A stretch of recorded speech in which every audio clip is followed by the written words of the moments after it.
성공한 인생 후반전 누구나 가능합니다. 최호열 2010년 11월 인생 후반전 마지막 순간까지 현역으로 살려면 어떤 준비가 필요할까요? 80 가까운 나이에도 젊은이보다 더 왕성한 활동을 펼치는 이시영 박사에게서 평생 현역으로 살기 위한 지침을 들었습니다. 실체가 없다고 여겨지던 화병을 세계 정신의학 용어로 만든 정신의학계의 권위자 이시영 박사는 우리나라 뇌과학의 대중화를 이끈 선구자이기도 합니다. 그가 펴낸 배짱으로 삽시다. 공부하는 독종이 살아남는다. 운해가 희망이다 등의 저서는 지금도 많은 사람들에게 사랑받고 있습니다. 이시영 박사는 특히 수십 년간 연구, 저술, 강연 등 다양한 분야에서 열정적으로 활동을 펼치고 있는 평생 현역으로도 유명합니다. 1996년 환갑을 훨씬 넘긴 나이에 삼성사회정신건강연구소를 열었는가 하면 75세이던 2007년에는 강원도 홍천의 자연치유센터 힐리언스 섬마을, 2009년에는 세로토닌 문화원을 건립했습니다. 올해는 삼각산 인수봉 아래 병원 없는 마을을 건립하는 새로운 프로젝트를 준비하고 있습니다. 요즘도 힐리언스 섬마을 사업, 세로토닌 문화원 운영뿐만 아니라 주 3회 강연, 각종 원고, 집필 등 다양한 활동을 펼치며 바쁘게 살아가고 있습니다. 은퇴 없이 영원한 청춘의 삶을 살고 있는 이시영 박사에게서 평생 현역으로 살기 위한 지침들을 들어봤습니다. 이시영 박사는 최근 평생 현역으로 살기 위한 지침서라 할 수 있는 행복한 독종을 펴내기도 했습니다. 과거의 은퇴란 일을 멈추는 것을 의미했습니다. 고단한 항해를 끝내고 안전한 항구에 정박해 여생을 편히 보내는 것이라고나 할까요? 은퇴 후 생존 기간이 그리 길지 않았기 때문입니다. 그러나 지금은 상황이 달라졌습니다. 평균 기대 여명이 90세에 육박하고 있습니다. 은퇴 후 30년 이상의 수명 보너스가 주어지는 셈입니다. 그것도 60세에 은퇴할 경우 이야기이고, 명예퇴직이라도 한다면 은퇴 후 40년에서 50년을 더 살아야 합니다.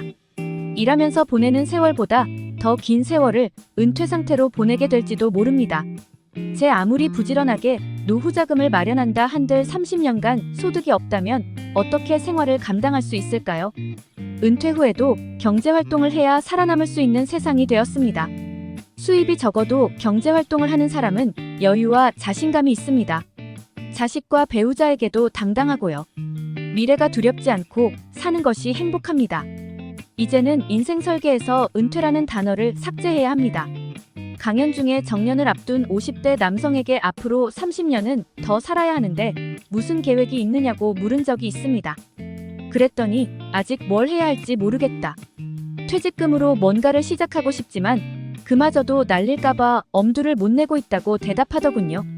대부분의 50대가 이런 처지가 아닐까 싶습니다. 수명이 길어짐에 따라 인생 주기도 달라졌습니다. 따라서 라이프 사이클에 대한 발상의 전환이 필요합니다. 자기 개발을 하고 현역으로 일할 수 있도록 인생 설계를 다시 해야 합니다. 시대가 원하는 기술, 새로운 자격증을 얻기 위한 공부를 죽을 때까지 계속 해야 하는 것입니다. 공부만큼 확실하고 안전한 투자도 없습니다. 그 결과가 없어지지 않고 확실한 자산이 되기 때문입니다. 문제는 이 나이에 무슨 공부를 하냐는 부정적인 생각입니다. 공부를 하면 할수록 우리 뇌는 활성화되고 창의력도 함양됩니다. 반대로 공부를 안 하면 전두엽이 눈에 띄게 위축됩니다. 전두엽이 위축되면 삶의 의욕이나 생기가 떨어지고 희로애락의 감정마저 무뎌져 식물인간처럼 퇴화합니다. 40대, 늦어도 50대부터는 준비해야 합니다. 어떻게 되겠지라는 막연한 희망이나 대충 남들 하는 거 보고 나도 한번 해보지라는 식의 안일한 생각을 버려야 합니다. 지금까지 배운 지식과 기술, 경험 모두를 살려 은퇴 후에 무엇을 할 수 있을지를 적극적으로 고민하고 대책을 세워야 합니다. 은퇴 후 어디서, 무엇을 하며, 어떻게 살아갈지에 대한 청사진을 구체적으로 그려보고 철저하게 준비해야 하는 것입니다. 그리고 10년, 20년, 30년 후 자신이 살아갈 모습을 구체적으로 그려봐야 합니다. 인생 후반전에서 성공하기 위해서는 몇 가지 알아야 할 것이 있습니다. 첫째, 옛날 명함을 버려야 합니다. 같은 맥락에서 내 몸값이 예전 같지 않다는 사실을 받아들일 수 있어야 합니다. 월급과 자존심은 별개의 문제입니다. 둘째, 젊어서부터 준비해야 합니다. 은퇴 준비는 빠를수록 좋습니다. 셋째, 돈보다 더 중요한 가치를 찾아야 합니다. 인생 전반전에는 돈이 중요했지만 후반전은 자기 실현의 장이어야 합니다. 할 수 있는 일, 하고 싶은 일, 그리고 자신이 만족할 수 있는 일을 찾아야 합니다. 마지막으로 고령자가 장점일 수 있는 틈새 시장에 눈을 돌리길 바랍니다. 번듯한 책상에 앉아 일하겠다는 욕심만 버린다면 일자리는 널려 있습니다. 자신의 적성, 상태를 파악하고 적극적으로 도전해야 합니다. 그것이 바로 고령자 자신의 왜곡된 자화상이라고 생각합니다. 저는 40대 후반부터 60대까지를 YO 세대라고 부르는데 YO 세대는 신체 건강에 별 문제가 없습니다. 물론 젊은이들과 100m 달리기를 해서 이길 수는 없지만 몸을 잘 관리하면 직장 생활을 하는 데는 전혀 지장이 없습니다. 체력 저하, 노화는 나이 탓이 아니라 게으른 탓입니다. 꾸준히 운동하고 관리하면 필요한 만큼의 근력을 얼마든지 유지할 수 있습니다. 운동을 하면 인생이 달라집니다. 최대 산소 섭취량에 따라 피로감 없이 고도의 집중력을 발휘하거나 스포츠를 할 수 있는 능력이 결정되는데 운동을 안 하면 40mm 이하로 떨어지지만 50대부터라도 운동을 꾸준히 하면 20대와 비슷한 55mm 수준을 유지할 수 있습니다. 정신 건강도 마찬가지입니다. 하워드 가드너 교수의 다중지능 검사 결과를 보면 논리, 수학, 공간 지능은 나이가 들면서 떨어지지만 일상 업무에 지장을 줄 정도는 아닙니다. 반면 언어, 음악, 인간관계, 자기성찰, 자연친화 지능은 더 높아집니다. 나이가 들면 굳는 것은 허리나 관절이지 머리가 아닙니다. 뇌는 쓰면 쓸수록 좋아집니다. 뇌의 유연성은 노화와는 전혀 상관없으며 교육 수준과 직결됩니다. 나이 들면 창의력이 떨어진다는 것도 사실과 다릅니다.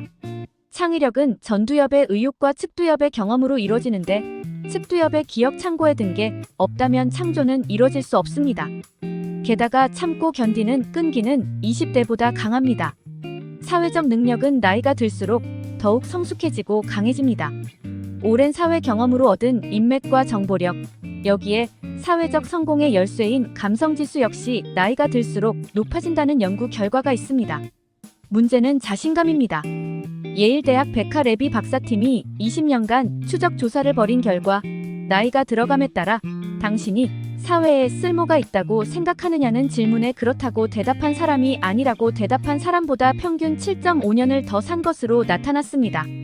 1970년대 후반부터 1980년대 초반까지 서구에서 청년 실업이 큰 사회 문제로 등장하자 청년 일자리 창출을 위해 고령자 조기 은퇴 논리가 대두됐습니다.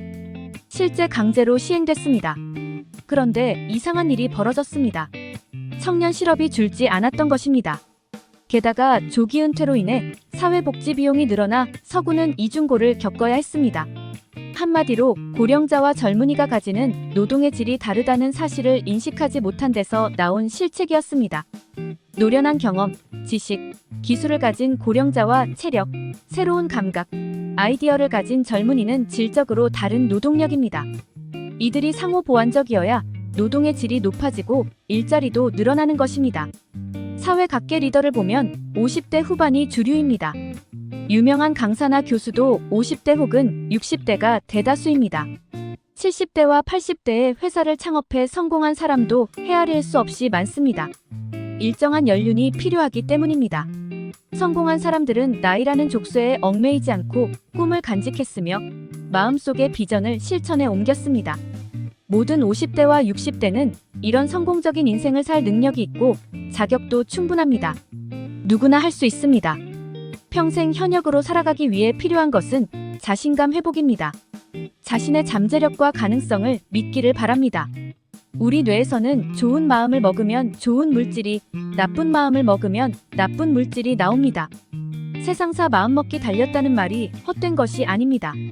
밝고 긍정적인 마음이 건강장수의 70%라는 말이 이해됩니다. 이때 마음 상태를 긍정적으로 만드는 물질이 바로 세로토닌입니다. 세로토닌 증진을 위한 실천법을 소개하면 먼저 걸으세요. 5분만 걸어도 세로토닌 분비가 왕성해집니다. 다음으로 음식물을 오래 씹으세요. 꼭꼭 씹어야 뇌관이 자극돼 세로토닌이 분비됩니다. 셋째, 매일 거울 앞에서 자신의 매력을 찾으세요. 거울을 보며 자기 자신을 칭찬하는 순간 우리 뇌는 긍정 모드로 바뀌면서 세로토닌이 분비됩니다. 넷째, 공부하세요.